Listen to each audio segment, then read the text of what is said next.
Okay, I'm going to walk you through on how to light the Pitmaster drum. So you'll have a charcoal basket. You'll either want to use lump charcoal or briquettes. Fill your basket.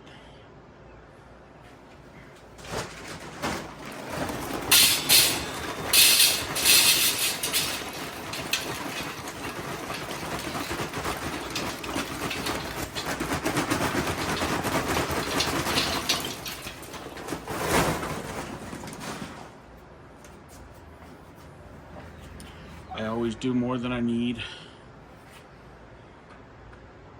That way, I have enough to do my cook. So that right there is probably easily gonna give me a 6 to 8 hour cook, probably even longer. And then you can either put briquettes, fire starter in the basket and start it that way, or you can get a charcoal chimney, fill that with charcoal and start it that way. That's what I like to do. Charcoal chimney is this. Fill it with briquettes or lump. And I've got a fire starter right there on the grate.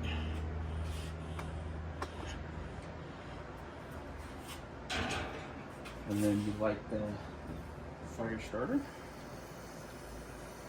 Now this is overkill. You don't need a huge torch. You can use just a lighter.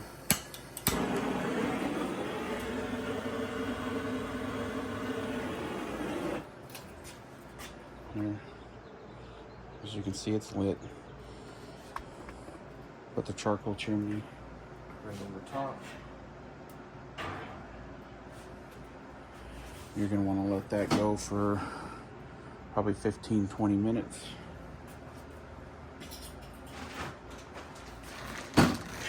Now you can use flavored woods or not. Charcoal is still wood, so yes, you'll still be smoking. Or you can use, like I'm going to throw a chunk of cherry in here. Tonight I'm just seasoning a new smoker that I built. Normally I'll use 2 to 3 chunks during my cook. Okay, now about 20 minutes is up. We got flames coming out the top of the chimney. That's when I like to dump it. So here we go.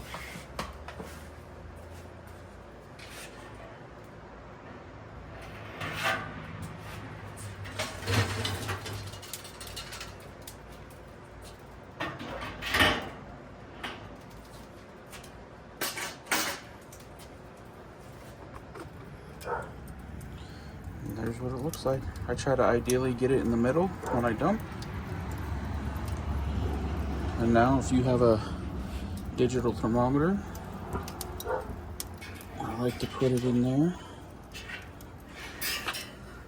And tonight I'm using my RFX, so I like to cook at 250 degrees, so we'll let it get up to 250. Got the vent at the bottom all the way open. Once the coals are dumped, I'll go ahead and shut the lid.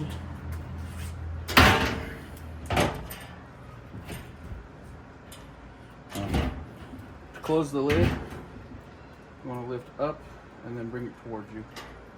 So up and towards.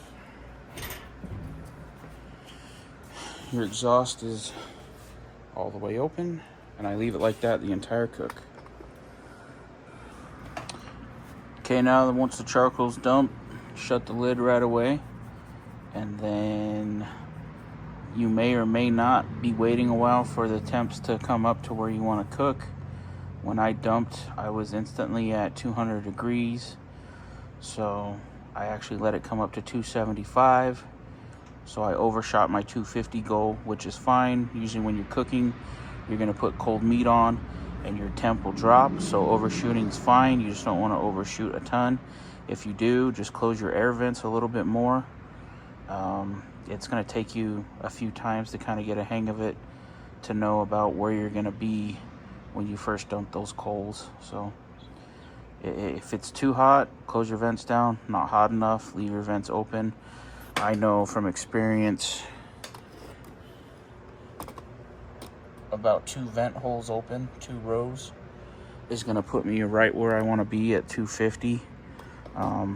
That's not always guaranteed.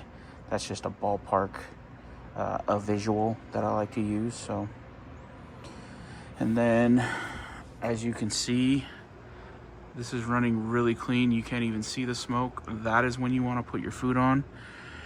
When you first start out, you're gonna have the thicker white smoke. That is dirty smoke. The reason it does that is the wood chunk is still warming up. So you definitely don't want to put your food on when it's the thick white smoke, because that'll be a nasty taste on your food. So thin blue smoke is key. And the longer these cook, the more it clears up. Right in the middle of your cook, you probably won't even see any smoke coming out. And that's just fine. You don't need thick smoke. So, okay, we're ready. So if your temperatures drop too much, I like to stay between 225 and 275. So if my temp drops lower than 225, I'll watch it to see if it keeps dropping. If it keeps dropping, I will open the bottom slide vent a little bit more.